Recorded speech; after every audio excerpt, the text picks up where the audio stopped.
What's up, everybody? Welcome to Podcast Now Plus. I'm Alex, and I want to make a short video here real quick about Sword of the Sea. This game is launching within like a couple hours, okay? And I'm very excited for this game. I've talked about it a lot on the main channel, on Twitter. This game is right up my alley. And Giant Squid, of course, if you recall the history, kind of a spin-off of what that game company did with like Journey, right? So right after Journey, some of the heads of that studio came over, did Giant Squid. They, of course, did The Pathless was their last game, right? They did Abzu, and I love that game. I think that game's awesome. So just a quick little, refresher if you don't know. Sword of the Sea looks awesome. It always has looked awesome. It was never like the biggest game and still probably isn't, to be honest with you, on my radar. But it just looks so freaking beautiful, unbelievably beautiful. And I've been watching it for a couple months now. Obviously, it comes out tomorrow. It's on PS Plus, so you can literally play it for free. And the review scores dropped today, so very short because it only got, I think, 13 people that actually, or maybe, it depends on actually where you're looking on Metacritic. One place says 13, one says 14, so whatever.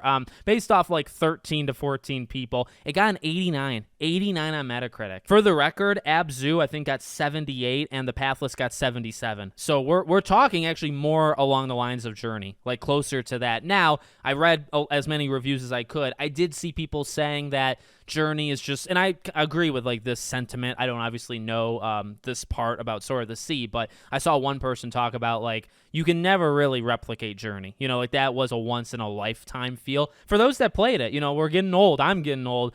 Maybe people didn't play Journey when it came out and still haven't. The way that game makes you feel is almost unmatched, and I do agree like with that part. Like it's very hard to ever feel like you're playing Journey again, at least for the first time, right? A game you could forget maybe the first time you played it to re-experience it. Journey would be a good one. I mean, it's getting a lot of 10 out of 10s and it's getting a lot of 9s. One site gave it a 6. That's actually what I imagine based off averages, and because it only got 13, 14 scores, the 6 actually drags it very far down. Like if it didn't get a 6, the 10s and the 9s would drag it probably maybe a point higher. Maybe it would be literally a 90 on Metacritic. So, I'm just seeing like it's a lot of fun. It's surreal. It kind of like this beautiful offering. The one interesting thing I guess I would shout out is Polygon, who at the time I'm recording this didn't give it a score yet, but they actually said like they're replaying the game, but the base game really only took them slightly under 3 hours. So this is a game like I kind of expected that. Maybe not 3 hours. I didn't really care about the length. This is a game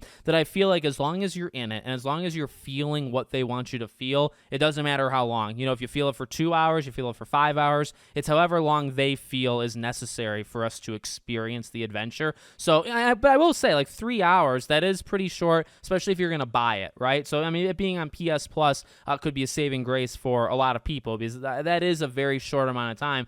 For me, that's actually kind of great because there's a lot of games coming out like next week. We have 3 games releasing, Gears, Metal Gear, and Lost Soul aside. So I'm looking for a short game here. I don't need this game to be 30 hours.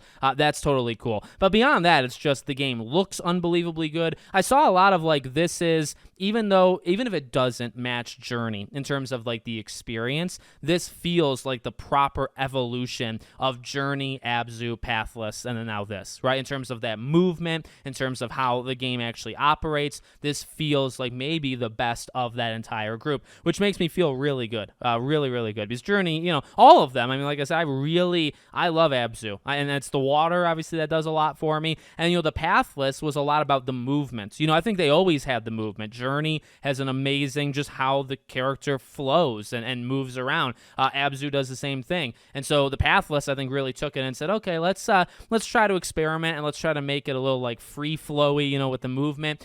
If this can combine, and this was always my case, if this could combine the experience of Journey and then also just like the more modern move set of their games, I think it could be an absolutely awesome game. So I'm very, very excited to play it. I'll be doing a review on my main channel, Podcast Now, but I wanted to do this here. So let me know what you guys think in the comments. Make sure, as always, you're subscribed to the channel, bell icon turned on, and I hope to see you all on the next one.